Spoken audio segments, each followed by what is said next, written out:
Hello, classes. Welcome to Module 1B.2, which is going to focus on segregation, discrimination, and migration. This lesson is going to focus on the reasons why African Americans moved north after the Reconstruction period. So in the last lesson, you learned about the arrival of millions of immigrants to America's shores, populating a lot of the industrial cities of the North. And in this section, you'll learn about reasons that prompted African Americans to move to northern industrial cities. Unfortunately, a lot of the reasons why many immigrants left their native lands, those push factors that we discussed in the last module, were the same push factors that prompted African Americans to move north. For example, not having land, not having access to land or to purchase land is a push factor that prompted African Americans to move north. Discrimination and really repressive laws prompted them to move north. For immigrants, religious and political persecution prompted them to leave their countries. And some of the pull factors of opportunity, more tolerance, even though it wasn't a perfect world up north, is what pulled both immigrants and migrants from the South to the North. So here is your vocabulary preview. Please pause the video and take a look at the descriptions. Although they're not exactly the same, you should be able to figure out which description matches which terms on your sheet. So hit pause. Welcome back. The first thing you're going to do is go to Schoology and locate folder 1B2, and you're going to watch the Ed Puzzle, which is a crash course on Reconstruction. There is a video guide available for all the Ed Puzzles in this module. They are meaty Ed Puzzles, so please complete the guide. It's available in class. Hit pause, go to Ed Puzzle, and complete the video guide. All right, welcome back. Not to inundate you with more Ed Puzzles, but next you're going to watch the Ed Puzzle on segregation and discrimination and complete the video guide. Again, the video guide is there so that you have a memory, something to take with you to study, and you don't have to go back and rewatch the Ed Puzzles in the future. So hit pause and watch the segregation and discrimination Ed Puzzle. All right, welcome back. This section opens with a little investigation on a prominent figure, Ida B. Wells, and she was a leader in the fight against discrimination. She crusaded against racial violence, in particular lynching. After Reconstruction, African Americans were kept from voting in the South. But by 1900, all Southern states had to set up new voting restrictions that were meant to keep Blacks from voting. So Reconstruction era legislation allowed or gave the right to vote, or suffrage, the right to vote, to African American males. In Southern states, they passed all sorts of side laws and little obstacles that prevented African Americans from voting. And again, one of these obstacles that wasn't a written law or a procedure was just lynching. Fear of your life, fear of a violent attack kept many African Americans from pursuing their rights, from pursuing the right to vote. So don't let that get lost on you. When poll taxes and grandfather clauses and other things did not work, good old-fashioned intimidation tactics worked in the form of terrorism, which was lynching. So what I want you to do now is pause and go to 1B2 and watch the short video. This is only 4 minutes long on Ida B. Wells, and take the notes. So hit pause. So back to your notes. Now you're going to take a look at the different measures that kept African Americans from exercising their rights to freedom. And you're going to describe how this kept African Americans from attaining full civil rights. So poll taxes and literacy tests and grandfather clauses were all ways in which African Americans were denied the right to vote after the passage of the 14th Amendment. A poll tax meant that in order to vote, you had to pay a tax every year. For African Americans and poor whites, they didn't have the money to pay, therefore they didn't get to vote. Another way in which they were able to bar African Americans from voting is a literacy test. There were not a ton of persons who were formerly enslaved who knew how to read and write. So some states required voters to be able to read. So to determine this, officials gave each voter a literacy test. They were not easy tests, especially, even for people who could read.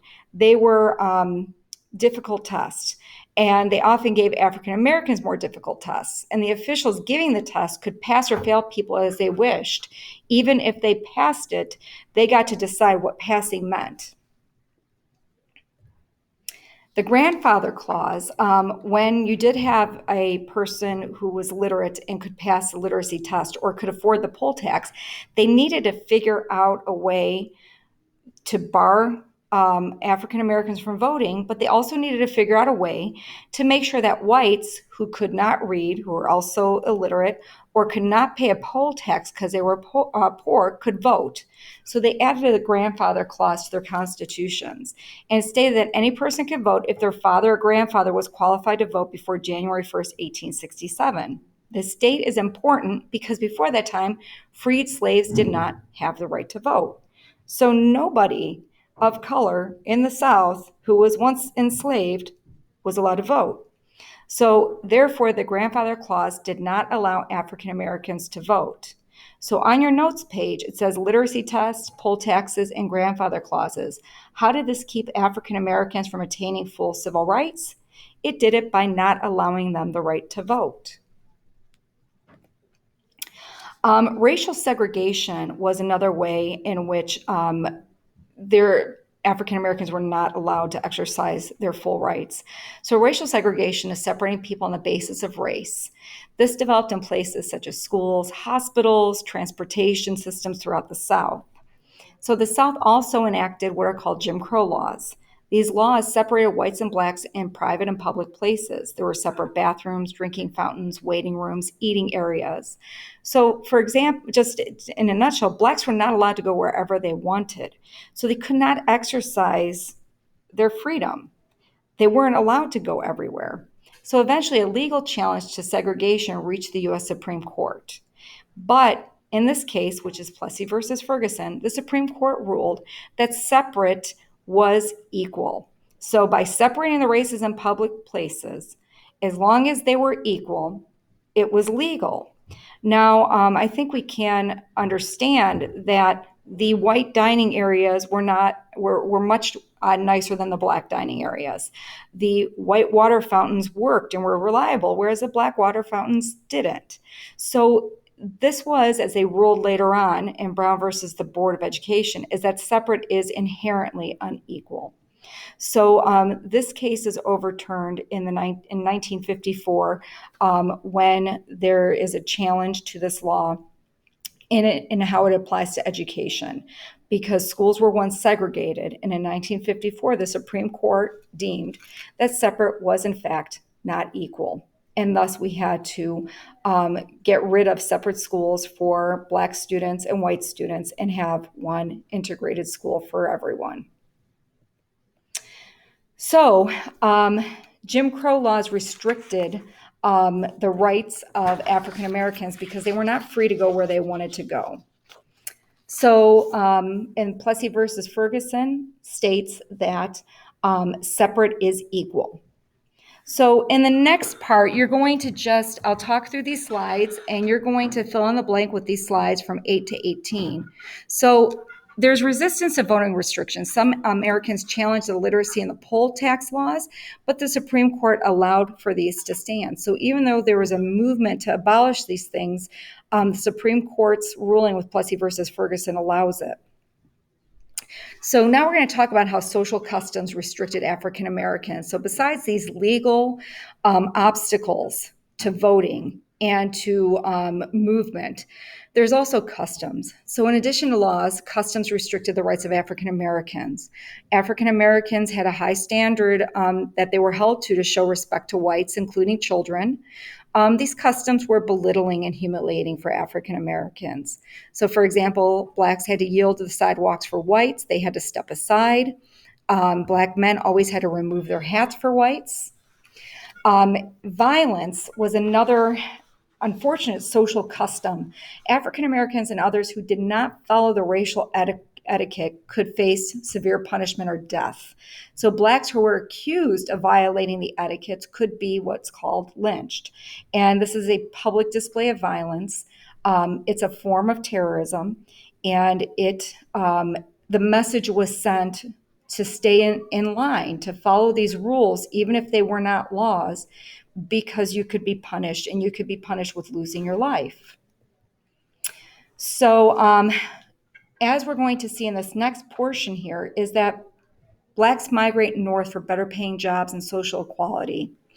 There's still racial discrimination in the north, but it tends to be a little bit more tolerant than the south. There are segregated neighborhoods. There's discrimination in the workplace. Sorry, I forgot a D there.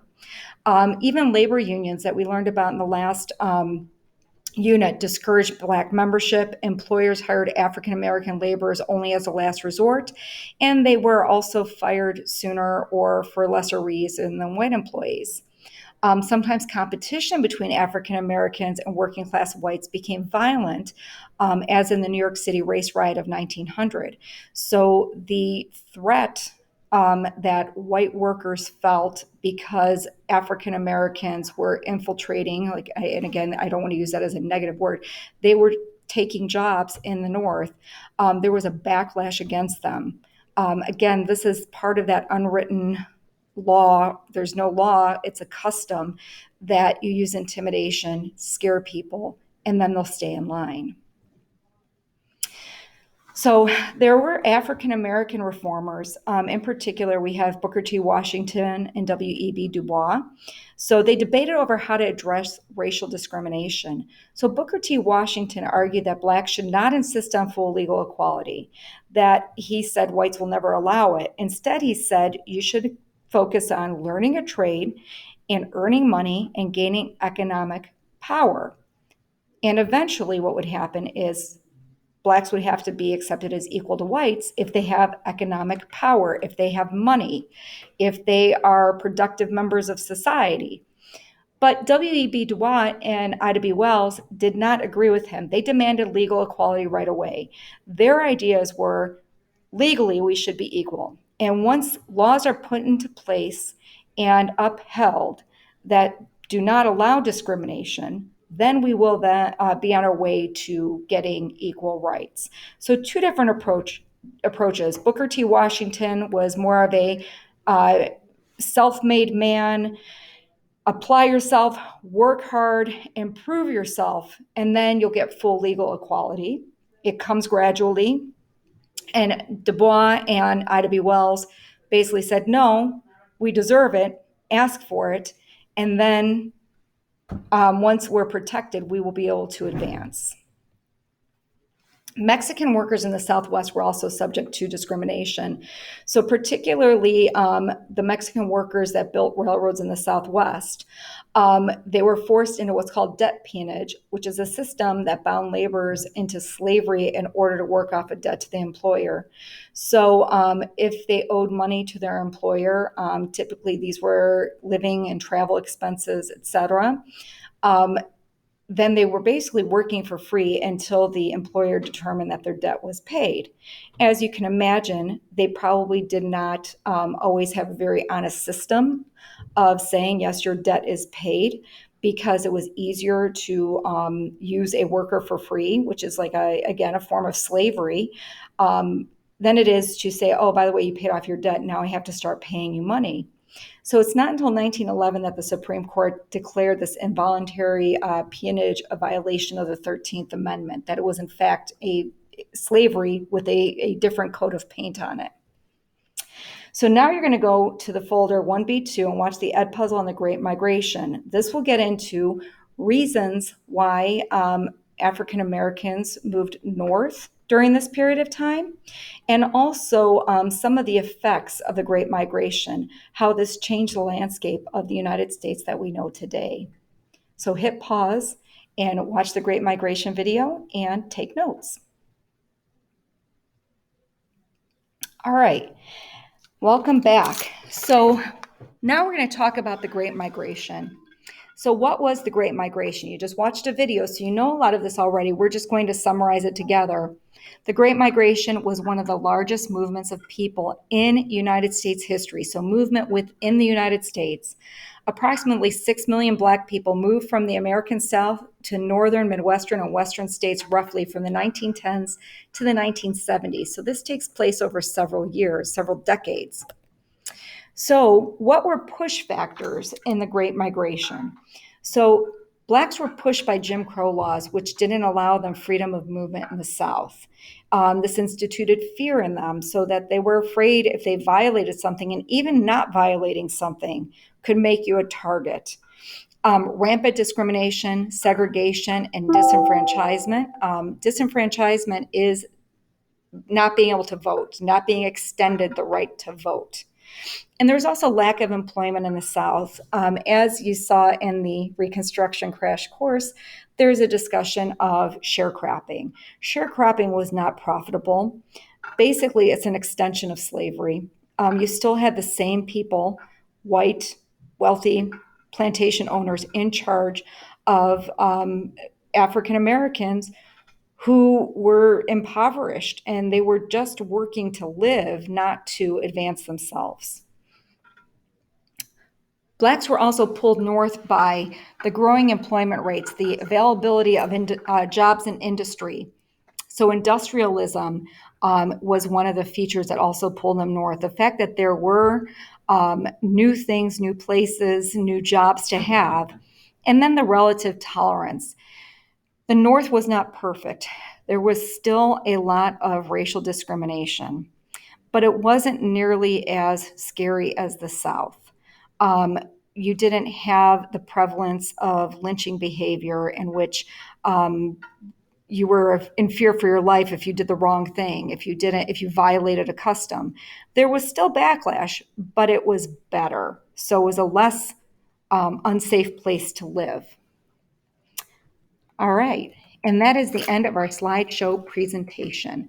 So next, what you will do is review your notes, take a look at the Quizlet, and when you're done with the Quizlet, you could take your mastery check. After your mastery check, there is an Aspire to activity that you are welcome to take part in. All right. Thank you.